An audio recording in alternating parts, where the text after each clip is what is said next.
Manjeri medical കോളേജിൽ രാത്രികാല postmortem 2024 October 1 മുതൽ തുടരുന്നുണ്ടെന്ന് മെഡിക്കൽ കോളേജ് പ്രിൻസിപ്പൽ ജില്ലാ വികസന സമിതി യോഗത്തിൽ അറിയിച്ചു. എംഎൽഎമാരായ advocate U A Latheef, P Abdul Hameed എന്നിവരാണ് ഇതു സംബന്ധിച്ച വിശദീകരണം വികസന സമിതി യോഗത്തിൽ ആവശ്യപ്പെട്ടത്. ഇതുമായി ബന്ധപ്പെട്ട് ഡോക്ടർമാർ ആരോഗ്യമന്ത്രിക്ക് പരാതി നൽകിയിട്ടുണ്ടെങ്കിലും നിലവിൽ രാത്രി 8 മണിവരെ നടക്കുന്ന പോസ്റ്റ്മോർട്ടം തുടരുമെന്ന് പ്രിൻസിപ്പൽ അറിയിച്ചു. നിലവിലുള്ള ഡോക്ടർമാർക്ക് അക്കാദമിക് കാര്യങ്ങൾ, പരീക്ഷ നടത്തിപ്പ്, കോടതി ഡ്യൂട്ടി എന്നിങ്ങനെ ജോലിഭാരം കൂടുതലാണെന്നും അതിനാൽ കൂടുതൽ ഡോക്ടർമാരെ നിയമിക്കണമെന്ന് ആവശ്യപ്പെട്ടിട്ടുണ്ടെന്നും പ്രിൻസിപ്പൽ വിശദീകരിച്ചു. പൊന്നാനിയിൽ കൃഷിവകുപ്പ് മുഖേന നൽകിയ മുളയ്ക്കാത്ത നെൽവിത്തിന് കർഷകർക്ക് പകരം വിത്ത് ലഭ്യമാക്കണമെന്നും നഷ്ടപരിഹാരം ലഭിക്കാൻ കർഷകർ വിത്ത് തിരിച്ചു നൽകണമെന്ന കൃഷിവകുപ്പിന്റെ വാദം വിചിത്രമാണെന്നും പി നന്ദകുമാർ എംഎൽഎ പറഞ്ഞു. വിതച്ച വിത്ത് കർഷകർ എങ്ങനെ തിരിച്ചു നൽകുമെന്നതായിരുന്നു എംഎൽഎയുടെ ചോദ്യം. വിത്ത് മുളച്ചില്ലെന്ന് കൃഷി ഓഫീസർ സാക്ഷ്യപ്പെടുത്തി നൽകിയാൽ പകരം വിത്ത് നൽകാൻ നടപടി സ്വീകരിക്കണമെന്ന് ജില്ലാ കളക്ടർ പ്രിൻസിപ്പൽ കൃഷി ഓഫീസർക്ക് നിർദ്ദേശം നൽകി. ചമ്ര വാട്ടർ റെഗുലേറ്റർ കം ബ്രിഡ്ജിന്റെ ചോർച്ചയടയ്ക്കുന്ന പ്രവൃത്തികൾ 3 മാസത്തിനകം പൂർത്തിയാക്കണമെന്നും പി നന്ദകുമാർ എംഎൽഎ ആവശ്യപ്പെട്ടു. കൃഷിയെയും കുടിവെള്ള വിതരണത്തെയും ഇത് ബാധിക്കുന്നുണ്ട്. മഴക്കാലം തുടങ്ങും മുമ്പ് ചോർച്ചയടയ്ക്കാനുള്ള നടപടികൾ പൂർത്തീകരിച്ചില്ലെങ്കിൽ പ്രവൃത്തി വീണ്ടും നീണ്ടുപോകുമെന്നും അദ്ദേഹം പറഞ്ഞു.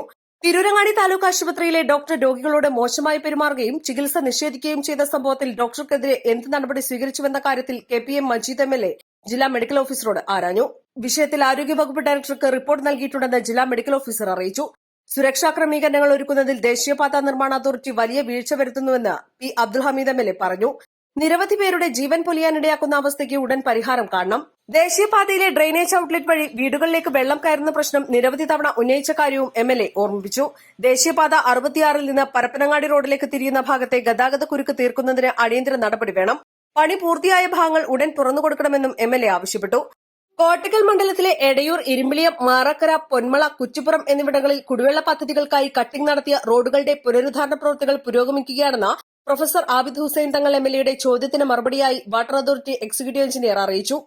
കുറ്റിപ്പുറം പഞ്ചായത്തിലെ 3 റോഡുകളുടെ കൂടി റെസ്റ്റോറേഷൻ പ്രവൃത്തികൾ നടത്താൻ നിർദ്ദേശം നൽകിയിട്ടുണ്ട്.